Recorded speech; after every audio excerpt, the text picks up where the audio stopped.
I saw this article in Popular Science. Okay, do we have the article? It drove me fucking nuts. Because you have this article, and you know what, guys? We need to have this blown up, right? That's it. Hey, do you want to get it for them? No, that's not this one. Where is it? I want to get that page and blown up, okay? So... You found it? I can't find the actual article online. Thumbnails. You need to find it though. I swear. And then there's this one page about 10 things I'll never change. Yeah. No matter how advanced our society becomes, 10 things will always remain the same. One of those things is a paper pencil. Right.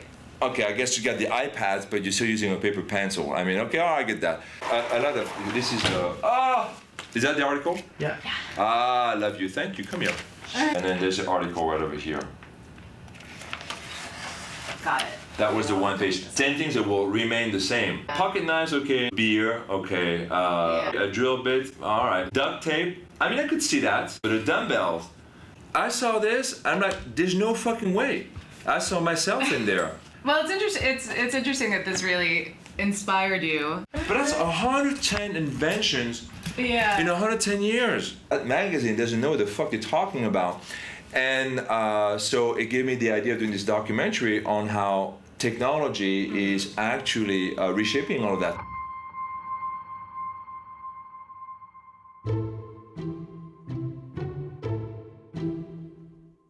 Hollywood fitness guru Sebastien Legree joins us this morning. Good morning to you. Good morning. Sebastien Legree is here with me. He's a celebrity fitness instructor. I'm joined by famed trainer to the stars, Sebastien Legree. Sebastien, is it Legree? Yes. Sebastien Legree. Hi. I've been a fitness instructor for nearly half of my life. And I've been lucky enough to have found success with all my workouts and my fitness inventions.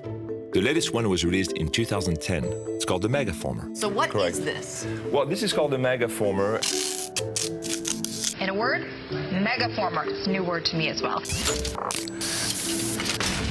Joseph Pilates introduced America to the Pilates movement back in the 20s. Sebastien Legree brought it into the 21st century with this machine, the Megaformer. I found the perfect place for you to stretch those little bones of yours. We're going to be stretching this morning. It's the hottest new workout machine. And it is hitting studios all across the country. Fitness craze is now taking Brooklyn by storm. Now it's come to the west coast of Florida. BPM is the first studio in Texas to offer this workout. Anyway, we're here live in La Jolla at Pilates Plus La Jolla. This is actually the second studio in Toronto. Things have changed a lot over the last 20 years. My once little business has grown more than I ever imagined it would. I licensed my method to over 300 studios on 5 continents, and over 1 million people have experienced my workout. But these are not the numbers I care about. Now, more than ever, people are interested in fitness, and that's great, it really is. But even though today people develop more equipment, more supplements, and more workout than ever before, something is just not clicking.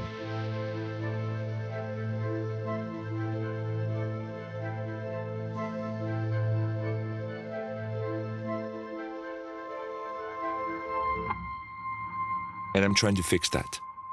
I'm a fitness inventor. Everything my team and I do, everything I put my time into, is purely to help people take control of their bodies through the marriage of exercise and technology. So when I look at those numbers and see something isn't clicking, I see an opportunity.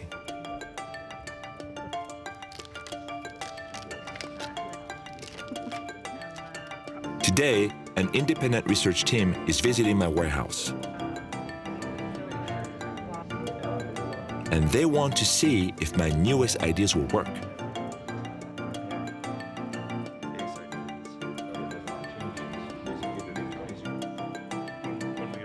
Of course, I'm hoping it goes well. But there are no guarantees. I'm not the only one who sees an opportunity.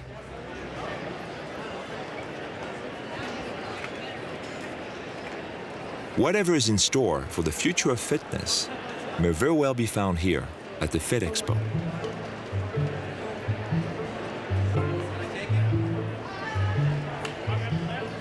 Fit Expo is an annual fitness convention where people gather to see anything and everything that might help them take their bodies to the next level.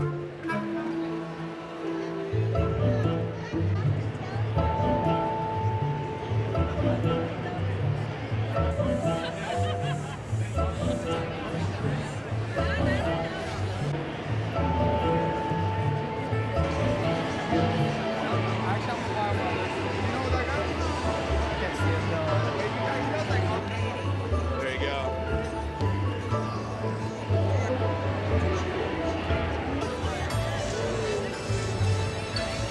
These people are the industry's early adopters.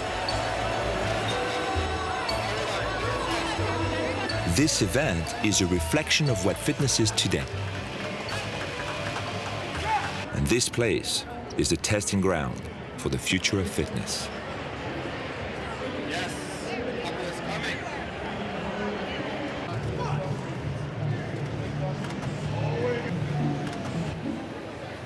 So this place definitely has its characters. What is that?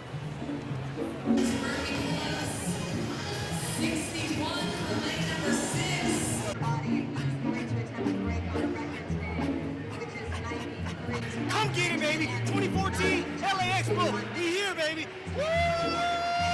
Yeah!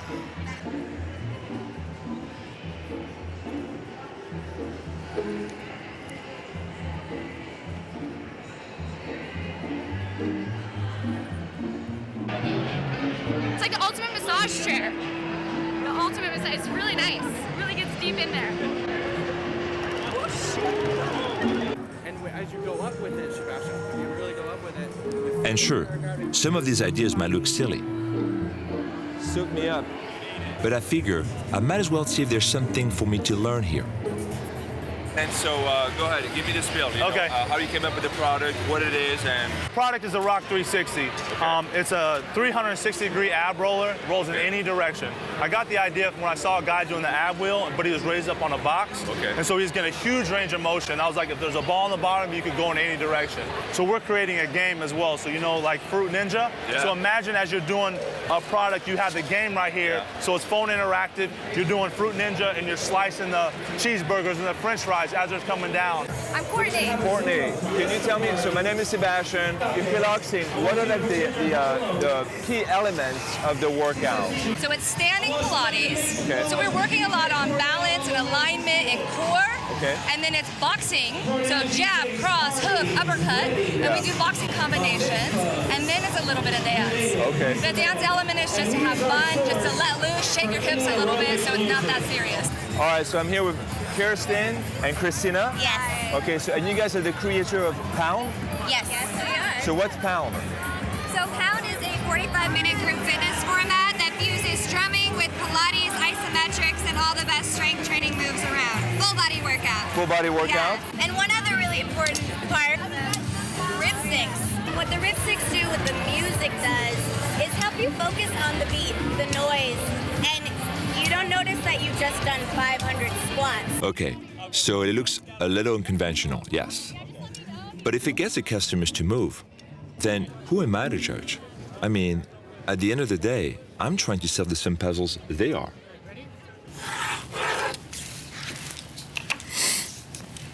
It's hard when you try to design something new because I want everything to have a reason to be there, not just for the aesthetic. You know, so it's been constantly drawing and redrawing and fucking redrawing for literally for months. You know, if you go to the house, you'll see the other drawings that I had. I mean, it's fucking endless, this process, you know. But I think I nailed it. I think I have it this time. I think I do. I think keeping a customer's attention really comes down to delivering on your promises. I've seen fads come and go, and I've seen people take advantage of everyone's dream to get in shape, get that Hollywood body, get there quickly. But I don't want to play that game. I don't want a short-term solution to a long-term problem. I want to take everything I've learned up to this point and see if I can not only predict what's in store for the near future, but to help shape it.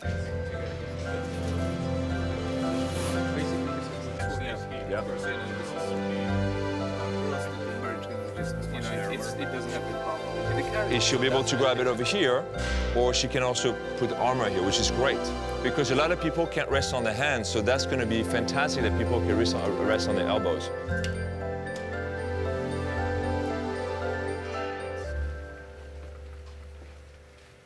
Of course, nothing comes easy. Hey, Eric. What's up, man? Doing good?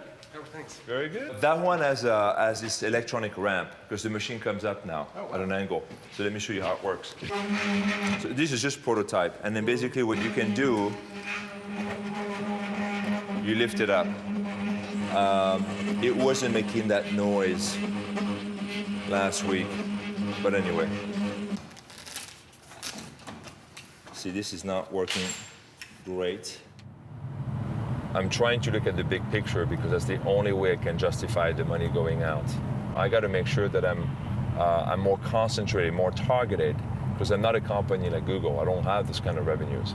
So I got to be more conservative, but it's not necessarily a bad thing, because then you come up with, you know, really good ideas and good product for a lot less money. Because ideas are free. When you're trying to look into ideas for the future, I think it's a given that you have to examine the past. And when we're talking about fitness, it's specifically the last 60 years or so that are really important. This is when a modern approach to fitness was born. And studying this era is critical to understanding how to correct what's wrong right now and what role technology might play in the years to come.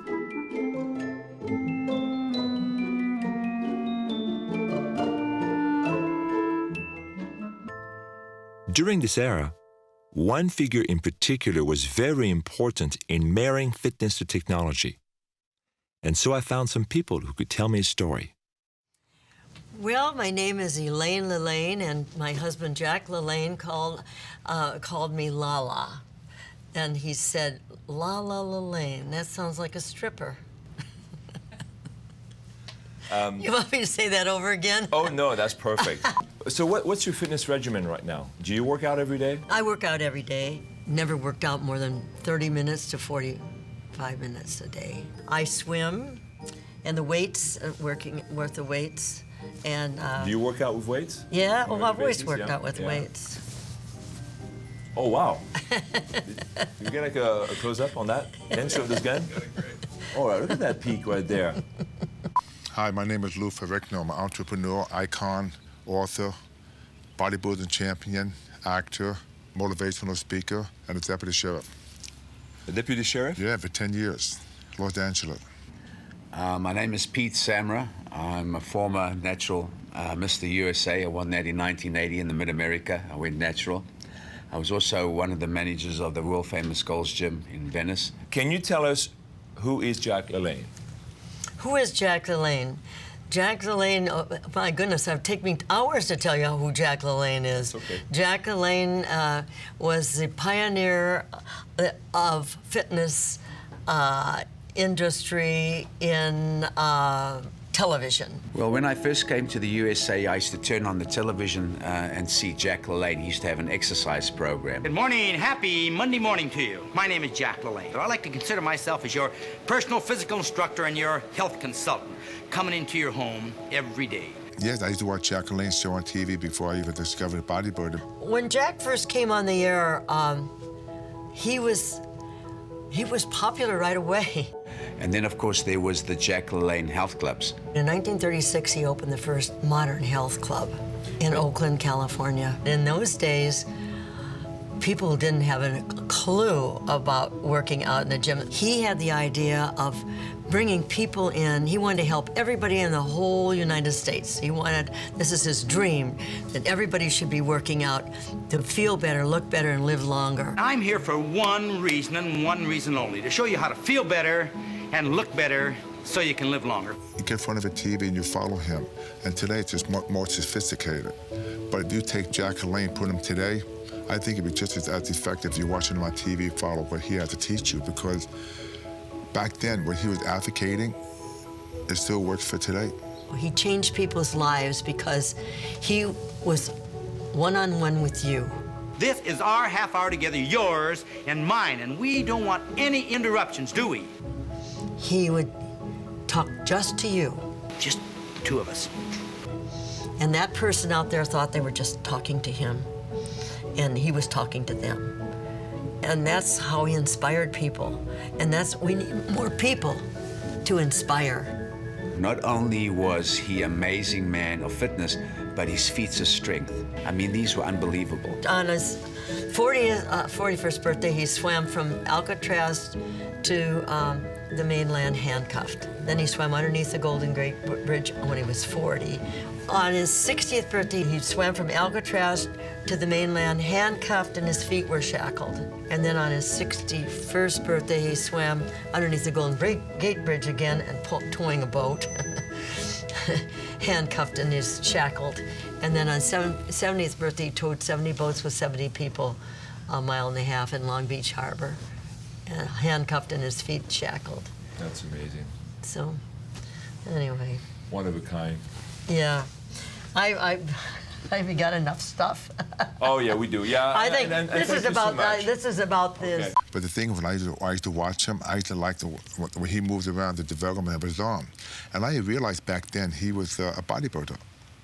It took someone like Jacques Lalanne to convince people that exercise was both beneficial and approachable. But the point that's important to make here is that Jacques could not really do much without one crucial bit of technology. Clean, modern styling, an amazing new remote-controlled color television.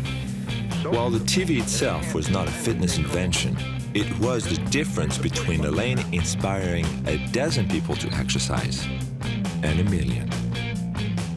It was a match made in fitness heaven, one so effective that it helped spawn a whole generation of icons. Everyone knew about pumping iron. I mean, there was a point where I watched it every day. We'd never seen anything like this before, and Hollywood picked up on this idea. All of a sudden, our heroes were no longer skinny gunslingers. They were pumped-up fitness fanatics, dressed up as robots, monsters, soldiers, and sometimes super soldiers. So now you had the same handful of guys showing up in all these action movies who needed to push their bodies to the limits to defeat the bad guys. And if you're gonna make it, you faked it. But it wasn't just the guys. For every man, there was a woman who was redefining the female body in pop culture. Being fit took the place of being thin. And the increasing popularity of fitness revealed new ways for women to take control of their bodies.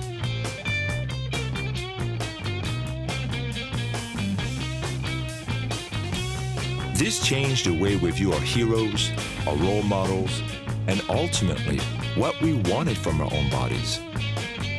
Now it's at the point that you can pick up any random magazine cover and see a musician, an actor, whoever, built like an athlete, built like a bodybuilder. In the same 60 years, we went from computers the size of a house to the size of our hand. From landing on the moon to sending rovers to Mars, we're shifting from oil dependency to renewable energy. We're curing diseases we once considered incurable. So when somebody shows me one of these and says, "This is the future," I just can't accept it. Nothing goes unchanged by science, not even my own inventions. Remember that little issue I was having with the ramp? Well, these two have been working on a potential fix. Their company specializes in prototyping. They've been with me on this ride for quite some time now, trying to solve every little puzzle my machine has presented. And I'm really hoping they've got some good news for me today, because I can't afford another hiccup. It's a circuit board that's a Legree Fitness lift control right there. So we plug in some buttons in the new lift, and that's the brains behind the operation, all custom made for this machine. I think it broke on the way down here. We're about to find out. Plug it in. I know, I already swore it worked. All right, if fire comes out, somebody let me know. keep that camera on it good because it might catch fire. Got our fingers crossed. There's plugs broken off in the plug. Fuck you, man. No, fuck you. Fuck you. No, fuck you. Thank you. You're welcome. I'm gonna kiss. Oh, look. Oh, thank you. Look, check this out. Here, I'll give you a kiss too. Right. That ain't the tongue. That's Channing right here. Fucking hey. Yeah. So remember, last time we were here, we had Piper up here, and she sat on the machine, and it stalled out the whole thing. It wouldn't even lift her up. So I want to just start out with Piper sitting on this thing. Okay. Amazing. So we'll take it all the way to the top. That makes me so fucking mad, man. Feel how, wiggle it around. Does that feel solid? Oh, yeah. It feels, especially compared to the other machines. It goes to 18 inches, right? It goes to 24. Oh You said you wanted 2 feet, we gave you 2 feet. This is way higher than the other one. It'll lift with Dave standing on this. No, like Dave, I mean, what are you, like yeah. 800 pounds? Because I'm gonna show that to Pino. Because Pino definitely wants it. Sebastian, get up on there. It'll lift with you up on there. Oh my God, yeah. Just stand. That's amazing. Like that, with her on it, which that doesn't account for weight. I think she probably actually makes it float more. Getting to a finished product is a long and exhausting process. But who's to say the future will even come in the form of a fitness machine? In my research, I came across someone who's been using science to completely change the way we approach exercise. So, very quickly, state your name. My name's Dan Reardon. I'm a medical doctor by background. Whilst at medical school, as you said, trained as a personal trainer as well. I've been involved in the fitness industry for about 12 years. For as long as I can remember, in fitness and in sports, everyone always talks about genetics, but it's very abstract. You know, that person over there has just got great genetics. I always believed that one day there was going to be more to it of understanding what having great genetics actually meant. Exercise is all about getting it wrong.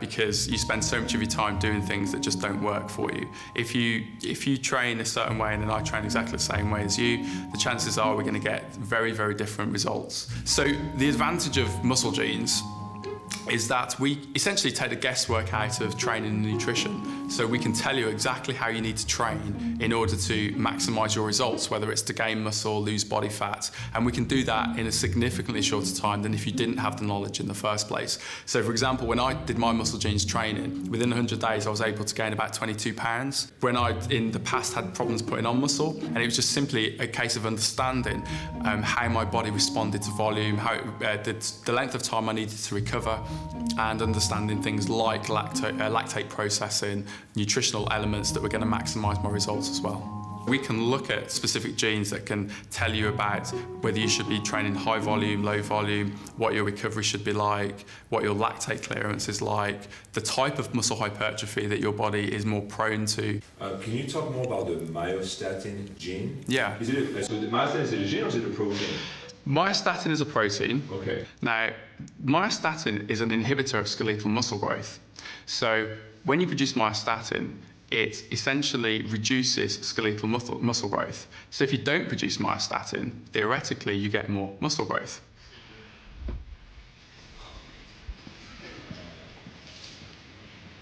Now we're going to have two people we interviewed today, man and woman, who basically have the mutation. They each have a variation in the myostatin gene. Yeah. Okay. And so tell us briefly about these two people, how they have like a genetic advantage. Yeah. So the one of the things in bodybuilding and physique sports and things like that is that generally what happens is you meet people that spend a long time figuring things out for themselves. So when you look at a lot of the Mr. Olympia bodybuilders and physique competitors, that they've spent years and years and years trial and error, and eventually they understand what works for them. Now, you can often find people where they find something that works and it really works.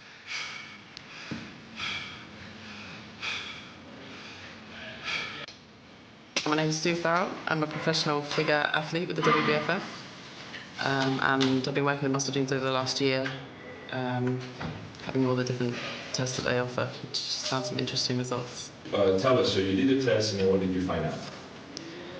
I found out it was easy for me to build muscle mass, which I kind of knew already. So that was a reconfirmation, I guess. But how to diet to make the best out of my body, how to train either for size or strength. The really interesting thing about Sue was that she's one of the probably 2-3% of the population who's actually got a myostatin mutation.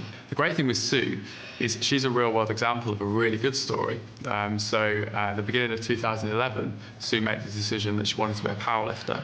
By the end of 2011, she was world champion.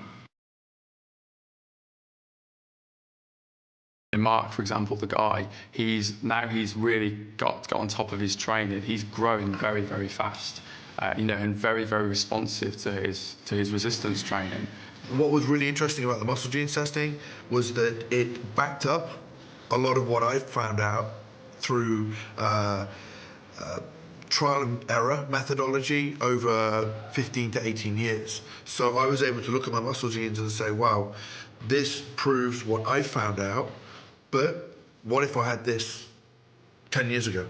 Could I have adapted my training and bypassed a few little areas within my training, and could I be 10 kilos heavier right now?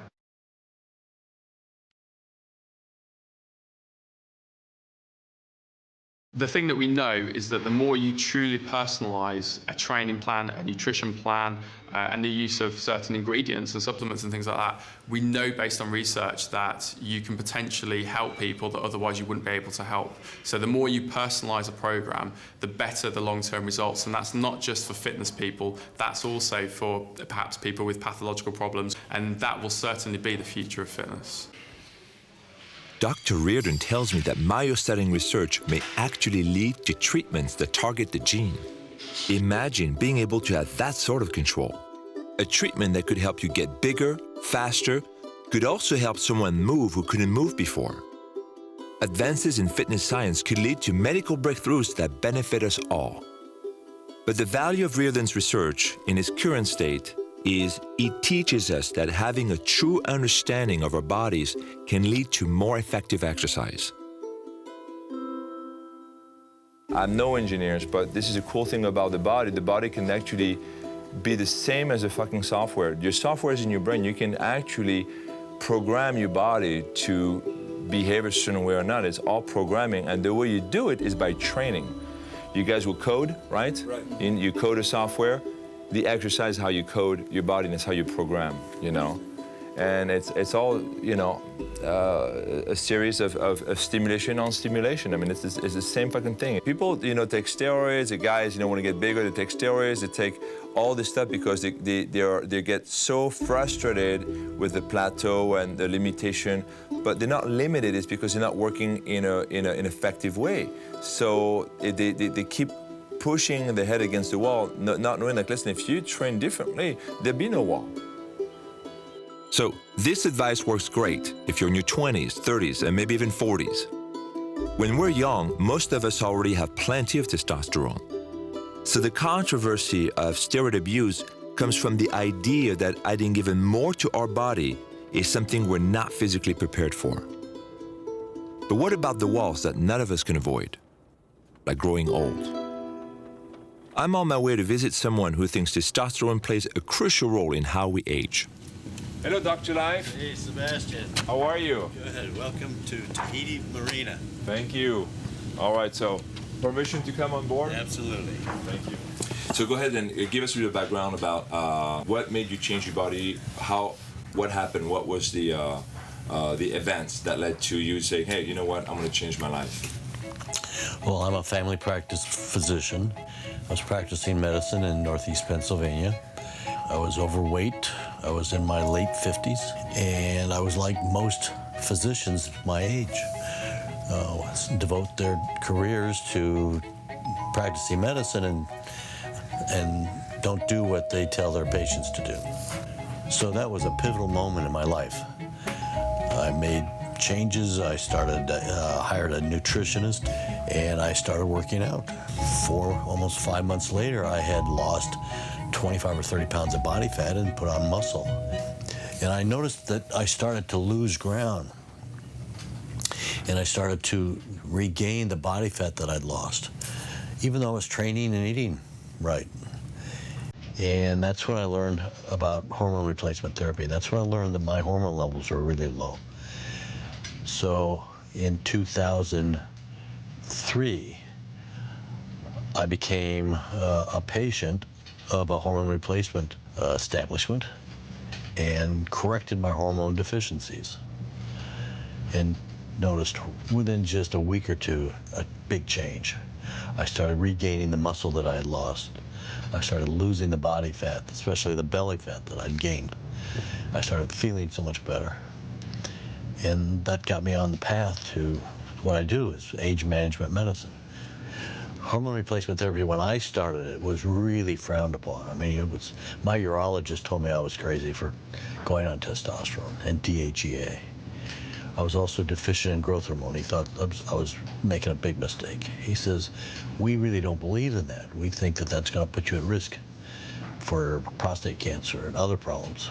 I'm so glad you're bringing this up. Hormones, poor hormones, they get a bad rap, okay? And a lot of people, when they think hormones or think steroids, they think, oh gosh, cancer, problems, disease, bad thing.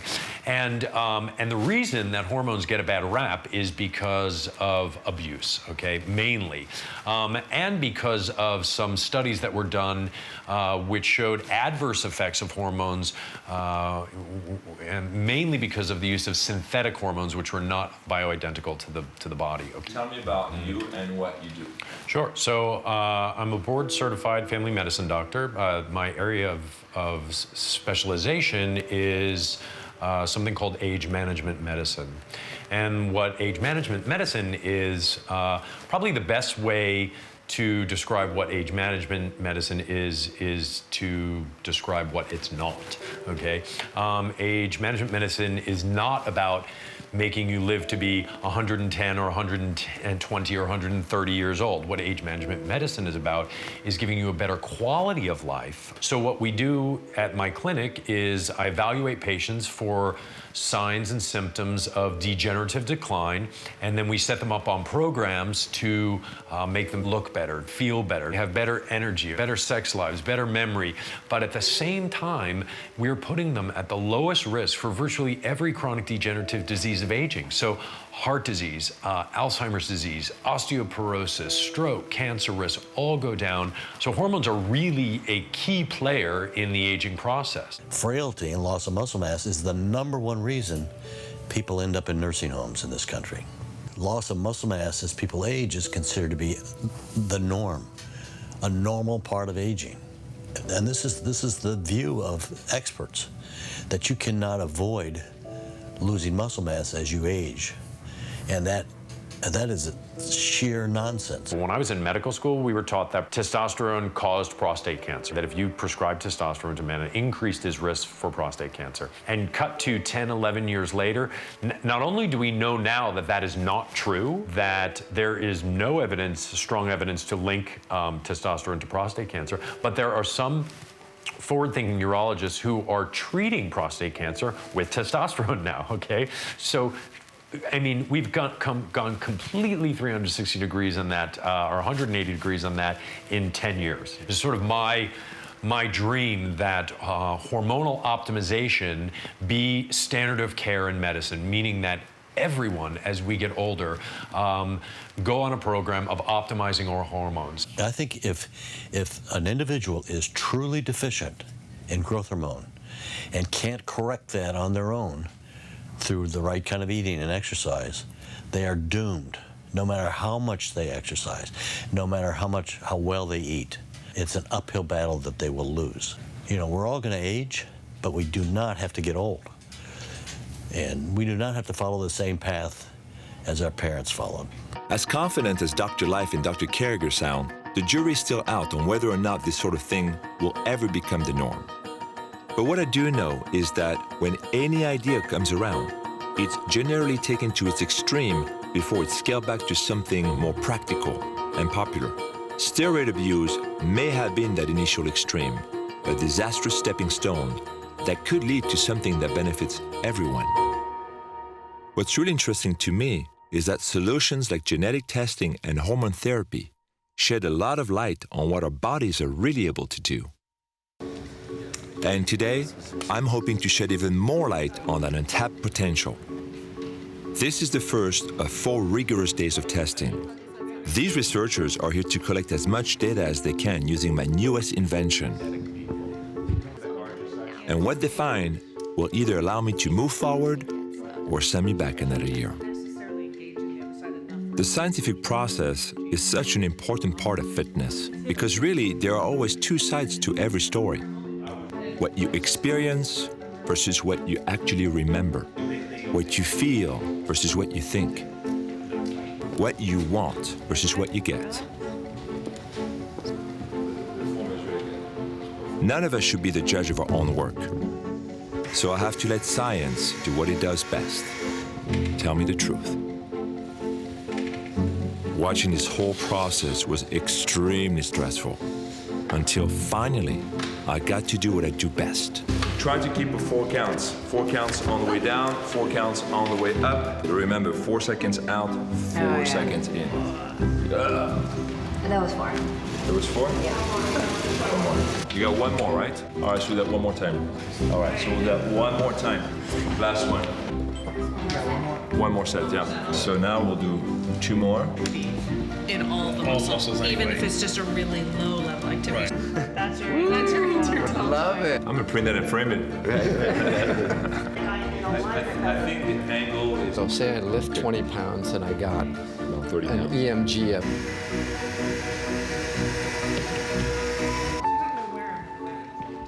I'm not a fan of uncertainty. Actually, while on the topic, let's be certain we're all on the same page about a word we keep using.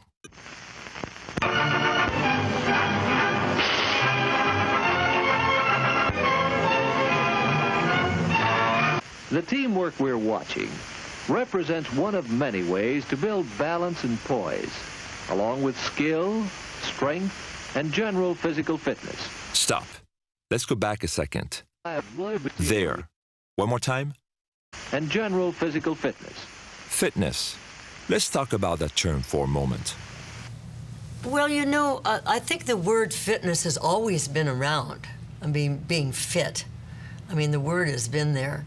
But it wasn't bantered around like it is today. I mean, fitness is, it's just everywhere. Fitness back then was not about how you look.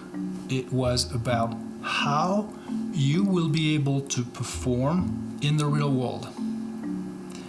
Are you going to be physically useful and useful to yourself and to the community or to the country? Including back then, at wars, are you going to be a good soldier? Fitness is big money today. I mean, there's tremendous amount of money being spent on fitness. So the fitness industry, at the end of the day, money is going to continue to drive the technology that gets built, especially on the fitness side of things. And I would say, I won't say for better, for worse, I will say for worse. Right now, what continues to drive the fitness industry is the external look, is this body transformation from the outside. And the assumption is that the inside gets better. When there's money to be made, there are companies that are pushing products that are saying this is the new thing, so there's always something new that we have to buy. The marketing behind fitness, definitely over the last 20 years, has been what's sexy, what's flashy. What kind of results do you expect? Beach-ready body, the kind of body that you see on magazine covers? These are artificial bodies.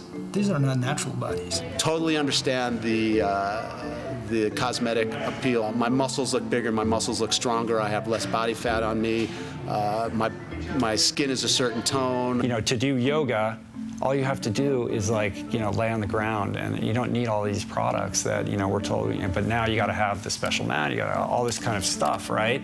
Because that's how the fitness business operates. To me, when I think about the fitness industry, it's very much the Wild West. Like the Wild West, you could do anything, say anything you want. There was no one to back it up. You just had the sheriff trying to keep control of this crazy town.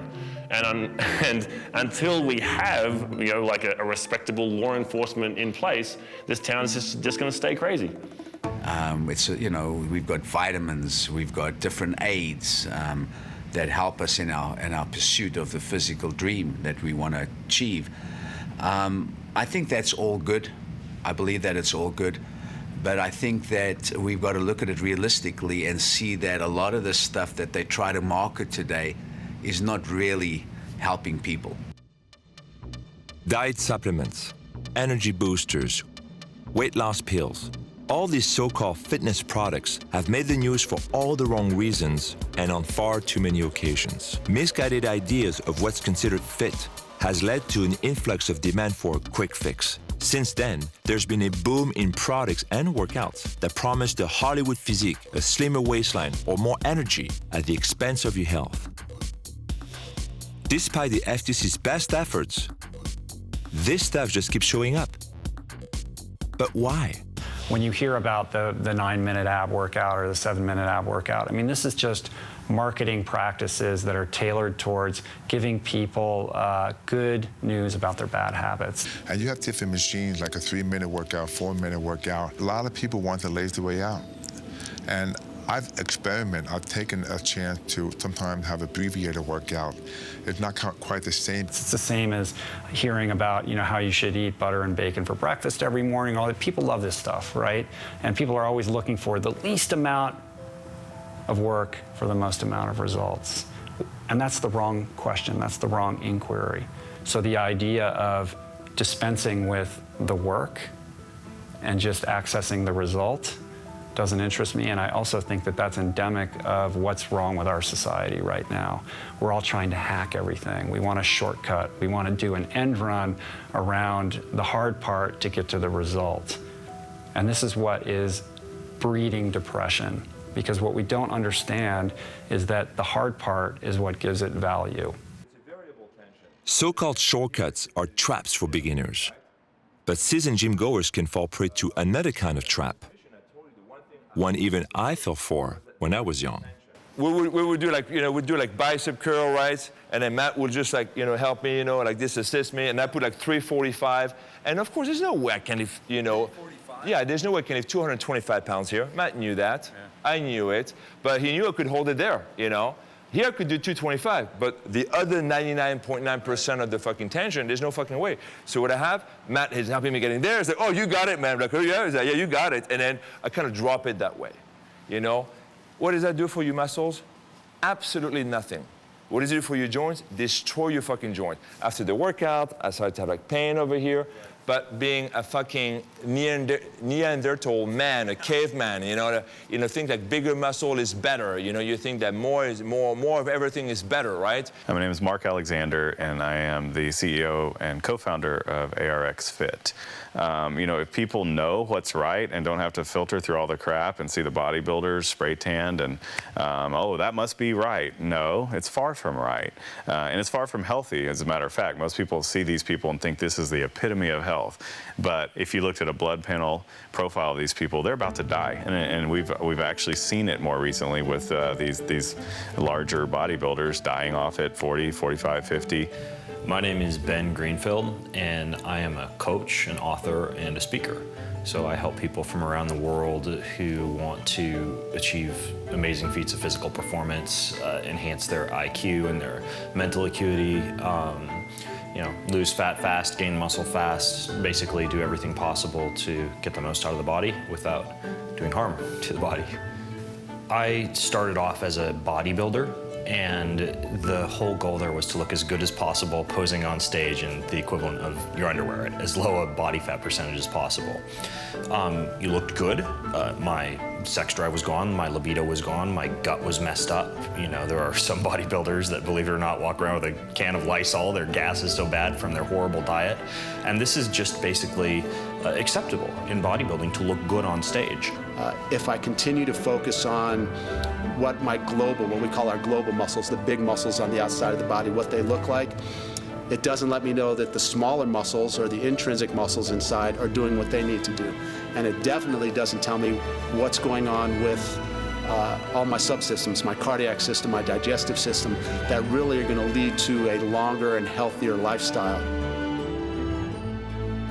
For example, if you look at ultramarathoners, if you do a study of their hearts, you can see that there is more calcification of their arteries, greater arrhythmia, right? Greater myocardial scarring. So here are these kind of apotheoses of health, right? These examples of somebody who's so fit, and yet their health is suffering from the extremeness with which they put themselves through in order to kind of serve this perhaps misguided health purpose. Just because you're an Olympic athlete doesn't mean that you're fit in the broad sense of the word. It just means that you're really physically and mentally able to do this one specific thing to an elite level. Trying to get the most out of the human body, to squeeze every last drop out of the body at the cost of your health, at the cost of your longevity, sometimes at the cost of your family and your friends and your social life and your career too. We've somehow come to accept the fact that if you want to get extremely fit, if you want to look good, if you want to lower your body fat, that you sacrifice your health at the same time. If we're just making our muscles fit, how does that engage with our potential? I really can't see it. It just makes us more physically able, but we are much more than that. And so we really have to have, I think, our goals right. And I think a good way to understand what we should be doing is to say, okay, what are we trying to solve? What's the problem we're trying to solve when we do physical activity? What's the meaning of fitness? What does that mean to be fit? What is the real meaning of being beach ready? Isn't it to be able to, in a pinch, sprint to somebody who's in trouble in the water,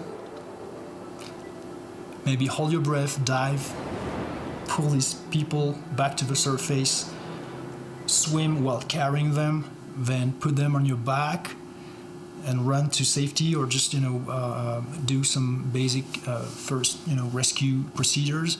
There are many people who have different neurological conditions, for example, that preclude running really fast. So being fit is about being able to respond to your full potential. And that potential can be different for different people. So it's like the idea that being a world champion bodybuilder means that you are fit, and it's a kind of fitness to aspire to, is a bit absurd. It is a bit absurd, isn't it?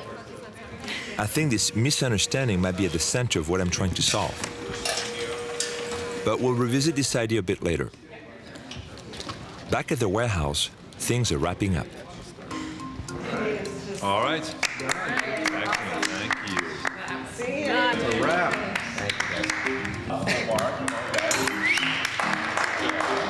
Thank you, Devin. Excellent, man. Good job making it. Please. Yes. Once I did it right. Oh, you thought we were doing the little fire drill again? Good, how are you? Oh yeah, that looks too cool. Brain's not working. Muscles. It's finally time to go over the results. I try to hide my anxiety with some humor. Oh, I like that you're gonna kind of delete the data. You don't like the 13% here? What, you want 17%? We'll make it work. Yeah, we can make it work. That's how it's really done in fitness. Well, tell me the numbers you want, and we'll, Okay, to get those numbers, you need to get rid of this one, this one, this one, Well, you've got more of an open mind, which is good. I mean, you want to learn and see what's going on here. Some people are like, this is what it should be. That's what you got, right? I'm like, actually, that's not what the data showed. And they go crazy. Yeah. What do you mean? Yeah, I told Andy that I'm in it for the long haul, so this is like the beginning of everything. There's a lot riding on this for me. Countless hours designing, building, testing, years of work, distilled down to a few tiny little graphs. That's us, right? It feels sort of frustrating, really, that after everything, a quick PowerPoint presentation can stop all my work dead in its tracks. And yet, I have no choice but to listen with an open mind. In anything that is blue here, you can see these error bars are crossing 0, which means that some of the people did it one way and some of the people did it the other, which means these averages, any of the blue averages, it's not a consistent pattern. Right. Across all these muscles, some people stabilize with a few here and some stabilize with a few here, and that's why there's a sort of an inconsistent pattern. Okay. If you're instructing them, okay, make sure you're really using X, Y, or Z, we'll likely see a much more consistent pattern. If it's tilted this way, I think they could have the possibility of using this leg to push, right? Which would be the one on the left, or they could just drop their pelvis down and could be using, say, their arms to stabilize. You know, when I look at Something clicked. Imagine how many people in one class do the same exercise and all experience the exercise differently, and that could account why some people see great results and people don't. Right. It really to show you how important it is for people to be aware of where the exertion is, because they can compensate them with their mind if they're really aware, because otherwise it can be all over the place. You could sort of hypothesize that even that the person, because the demand should be higher on the gluteus medius, that maybe this person on the right has a weak gluteus medius, so they're figuring out how to do it some other way, right? And that's really what you want to target. Okay. So I think the coolest data actually comes, and it's not surprising, is when we look at the leaning torso twist. Every muscle had consistently higher activity on the Superformer. That's pretty spectacular. I think because the inclination and the rotation, there's just not a whole lot of ways they can compensate. That really is taking the mass of their trunk and putting it in a different place. But as far as the exercise, we can see that the leaning torso twist, there's clearly something going on with that exercise, regardless of the age. For sure, for sure. Which is really interesting. That's very good, actually. Yeah. That's good. I mean, I love that. This is really good to be able to find out really what's going on when you do the exercise. It's just amazing. It really is. Relief. So basically, we had some inconsistent data in our first test, but ultimately, it looks like this machine works as intended, which is great news. None of this matters, though, if I can't get you off the couch. If you sit still for a long period of time, a couple of hours, your body starts shutting down, and your brain. So suddenly, see, we're predisposed to move, but there's a lot of times we don't want to move.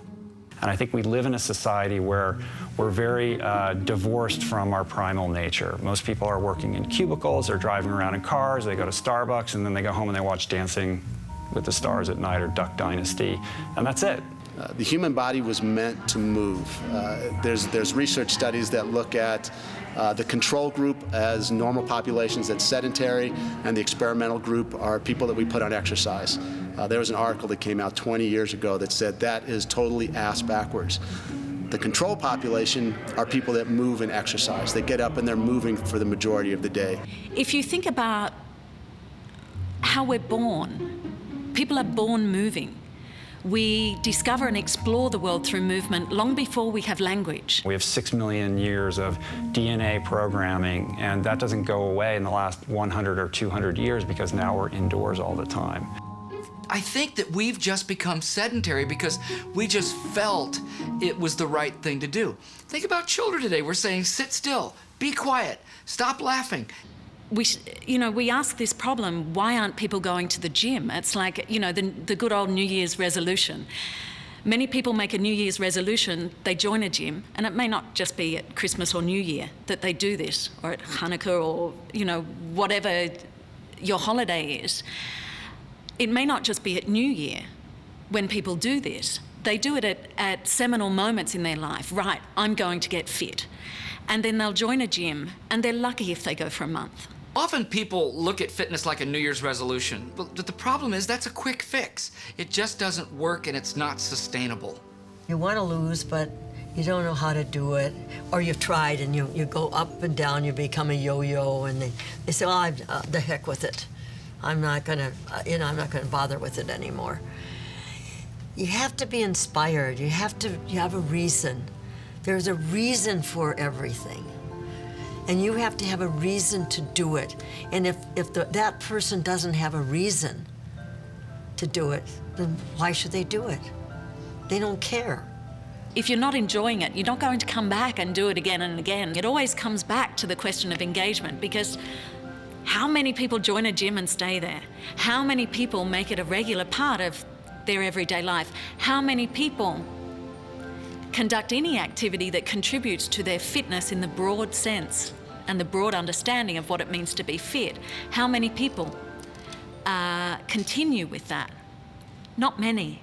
I am looking for strategies in a world that wants me to stop moving, that always, in a certain way, in subliminal ways, it like influence me of being physically inactive, to be more active, to move more, to have pleasure moving, and not to keep on approaching exercise and fitness as a chore, where I would like to minimize the amount of time and effort that I invest in that chore.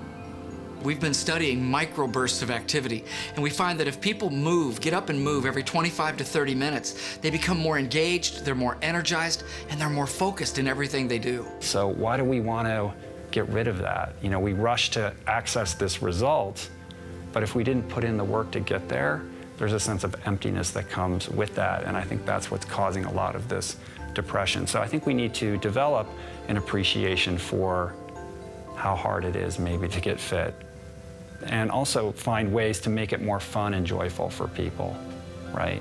We have an obesity crisis, we have a heart disease crisis, so we do need solutions that people are willing to take to solve these problems and get more fit. And I'm not saying that I have all the answers, but I think developing an appreciation for fitness and what it can do for you beyond merely what your waist size is a good place to start.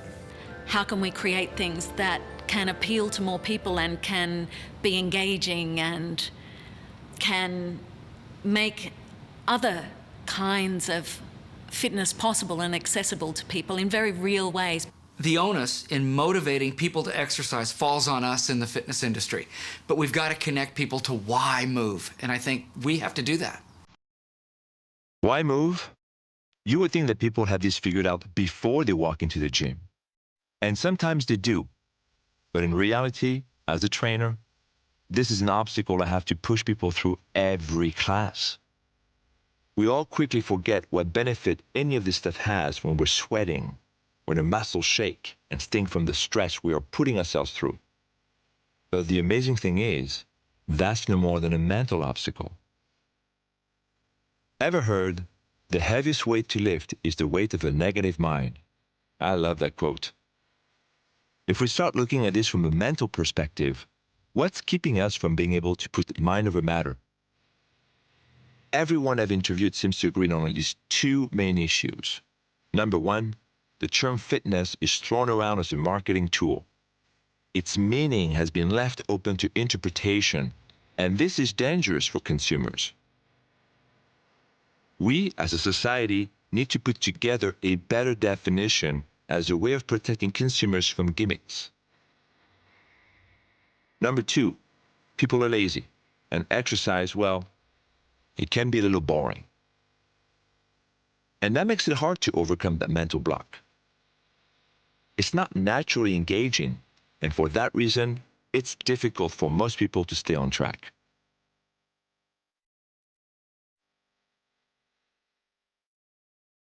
Lucky for you, I'm not the only one with something right around the corner. This is a convention for wearables. Simply put, wearables are bits of technology that you can wear. Wearable technology has received a lot of attention recently, not just because these products might become more common over the next decade, but because they actually look like what we're familiar with when we imagine the future. Companies like Apple, Nike, and Fitbit have begun integrating wearables in fitness trackers. And as you can imagine, that's something that grabbed my attention. Let's see what I can learn here. What's your name? My name is Stephanie Whitman, and I do the marketing for the Smart Fabrics Wearable Technology Show. This is our 13th year. This is our biggest year. We started out with 25 people in around 2001, and now we're over 300 people this year. There's quite a few presentations on how we can make them pass the turnaround test, what we can give to a consumer that's going to make them stop their car, go back to their house to get their whatever this product is. And right now, that's what's the hot topic, is what are people actually going to wear? You know, there's been tons of talks of if you can get a phone on your hand and then you can talk like this, but you look like a moron talking like this. We're learning about all these new technologies that are out in wearable tech, including fabrics, just so many different things, pant wearables, underwear wearables, you name it, they've got it here, and it's really, really interesting, and it's totally where we're heading in the future. It's been great to network with so many different people here. I've met people from all over the world here. I mean, there's people from Germany, there's people from Finland, there's people from Dallas, Texas, you know, I mean, from all over. I'm from New York, so it's really cool to meet all these amazing people. I met some pretty amazing people myself, and I think they might be able to help us understand the value of wearables when it comes to exercise technology. First, we're going to start with your name, first name and last name.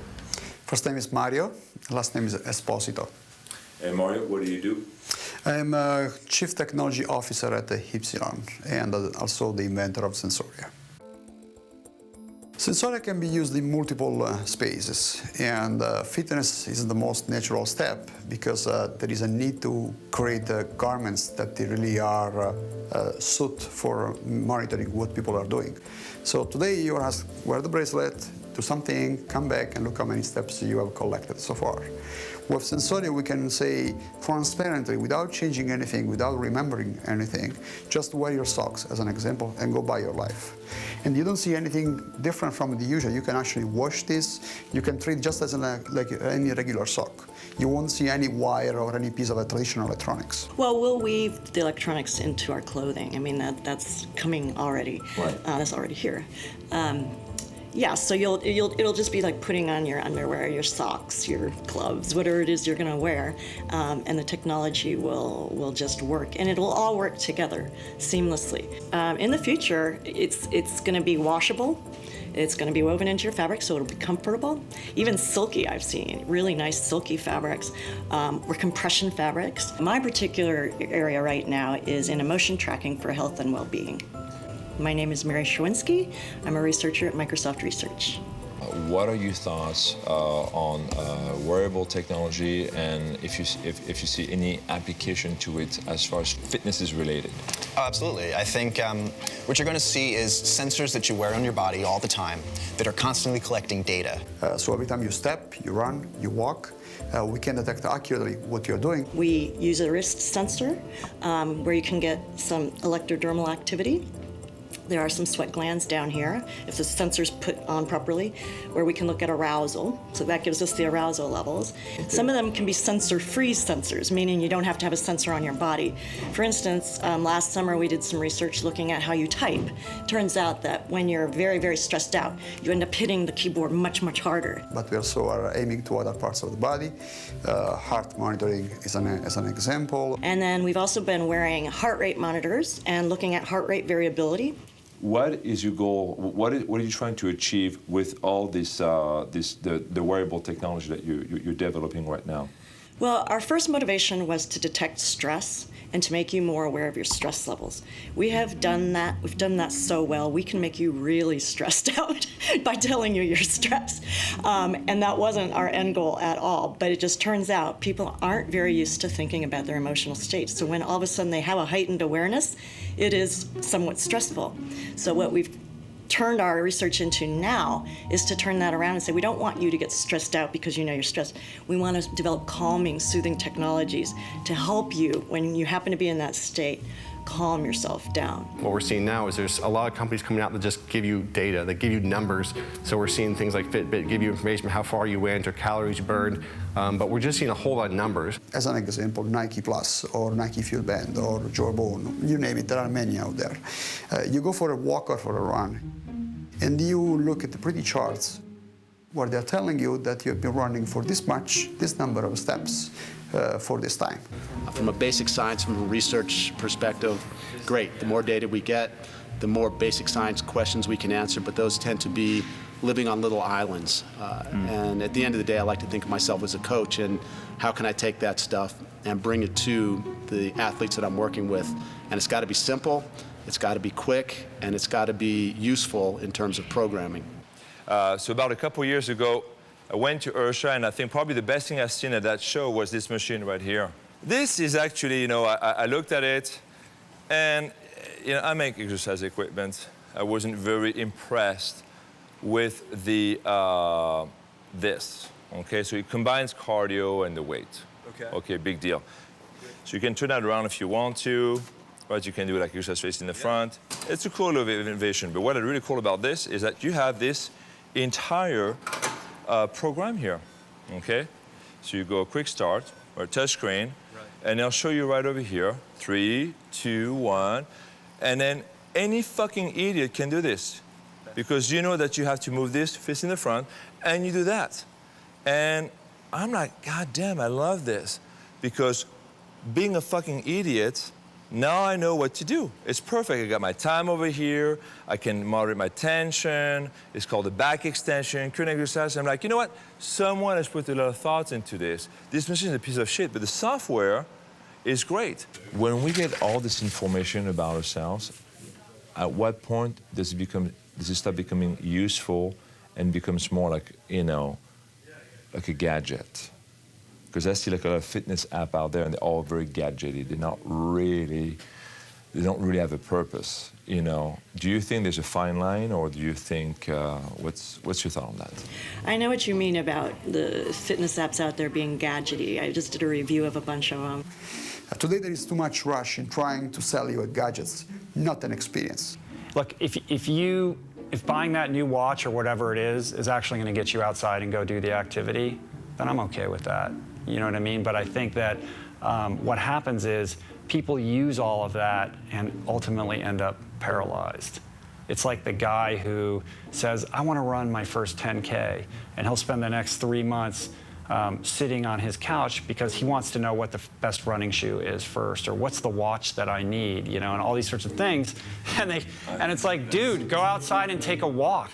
You know, you don't need these things. And so they become excuses to not do, as opposed to facilitators for the doing. It's all in our relationship to these. These things are just, all these devices, the technology, they're neither good nor bad. You know, we need not place a judgment on them. It's all about our relationship with them. Right? What is your relationship to the device?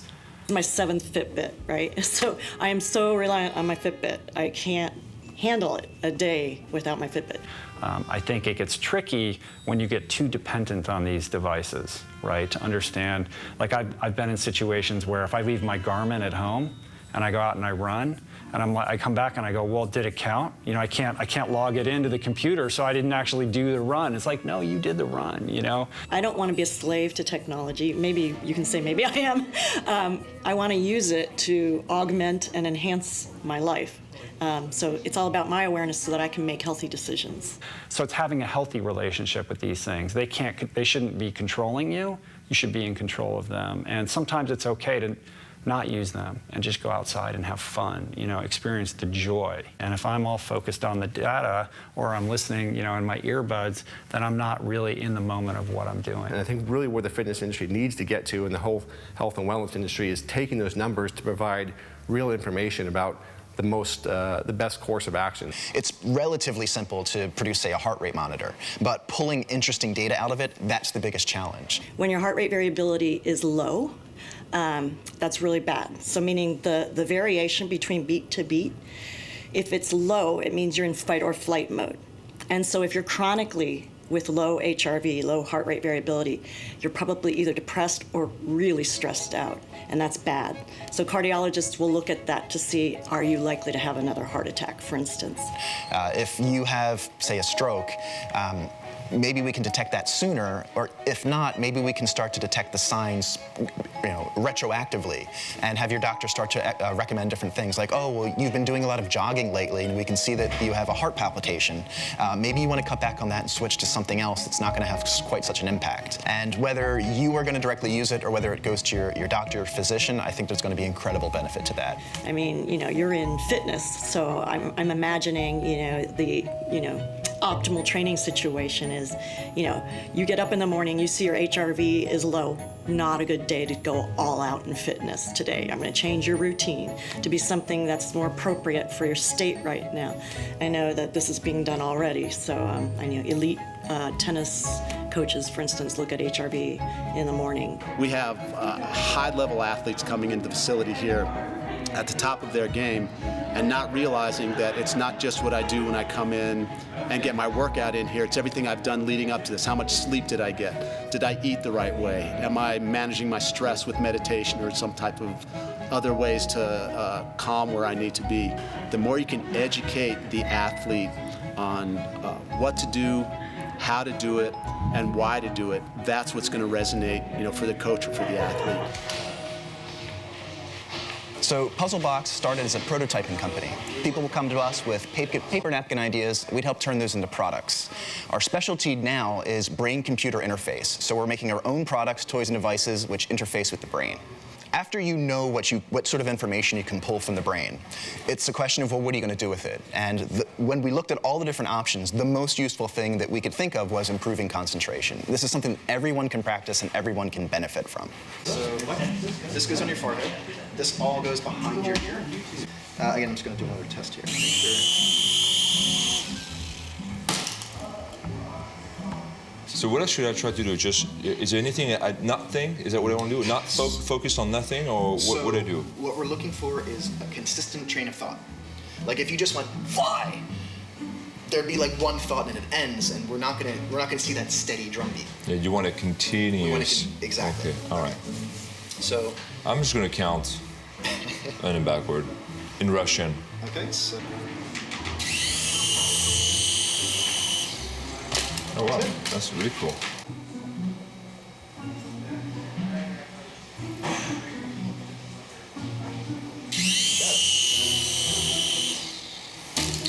So, the trick is, once the helicopter flies, don't break your concentration. Well, this is what happened. I'm like, oh shit, it's flying actually. Exactly. There you go. That's really cool.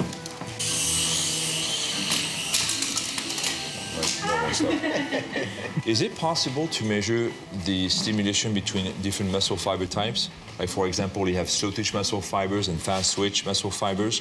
Do they fire differently? Is it possible to actually quantify that information and then say, okay, which are the muscle fiber which muscle fiber type are firing, the slow twitch versus the fast twitch? Would that be possible? That's interesting. I would assume, yeah. I mean, right? You would think it would be, like, again, the difference between a pulse and a constant Correct. wave. You would see, like, quick pulses or a long pulse versus, massive gaps. Is that something that you guys can develop? Can you find out that? I believe that it's because the way fitness is defined at the moment and the way gyms are designed, and there are many different kinds of gyms and there are many different kinds of workouts that you can do, but the way that they're designed, they really only address your biomechanical needs. They might have nice music, they often have yoga courses, but they typically don't address the meditation aspect of yoga. Doing exercise and thinking into the muscle you're working. In other words, if I do an exercise for my arm, what's happening? Nothing. Elaine and Danielle have a point, and it's staring everyone right in the face. Many of these fitness solutions aren't fitness solutions, they are engagement solutions. These things are designed to make us forget that we're even working out. And I've got a hunch. I think these are short-term fixes. Eventually, the effect of a distraction wears off with familiarity. That's why we have to find our own reasons to exercise. I think a long-term solution means rewriting the definition of fitness. We know that the body and the mind are inseparable, so why would we treat the mind as an obstacle instead of another muscle that needs to be exercised? This is the Supra. This is what I spent the last 3 years working on, and it's my take on the future. This machine is designed to actually exercise both the body and the brain. True fitness means that you are fit to take life on, in every sense, not just the physical sense. When you focus, your brain lights up with waves. Researchers say that some of these brain waves help reduce anxiety and symptoms of depression, while increasing creative thinking and problem solving.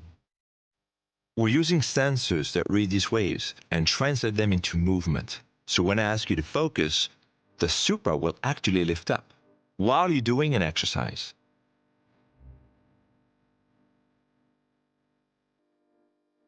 This keeps both your body and your mind completely and genuinely working together in the workout.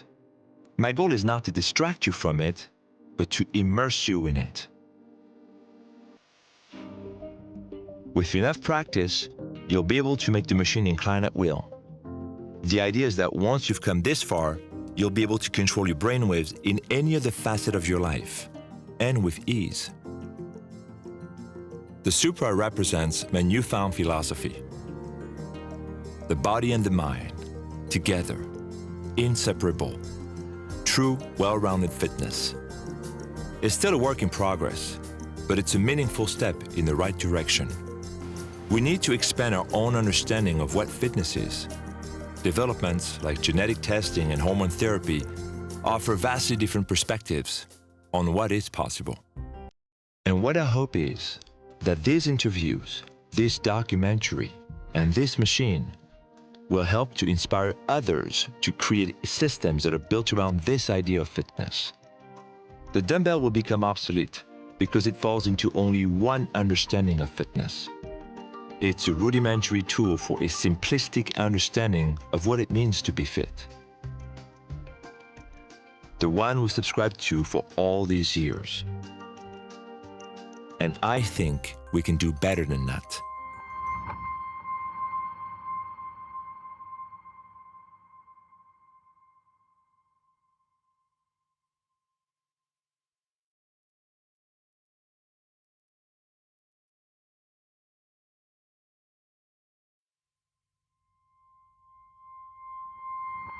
I'm 88.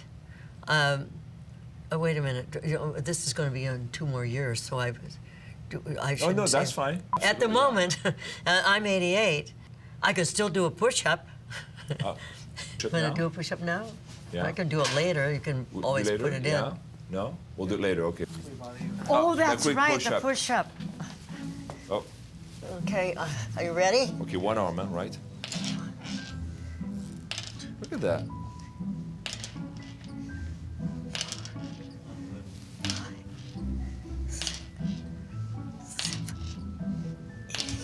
Are we telling you to stop, or are you going to keep on going for an hour?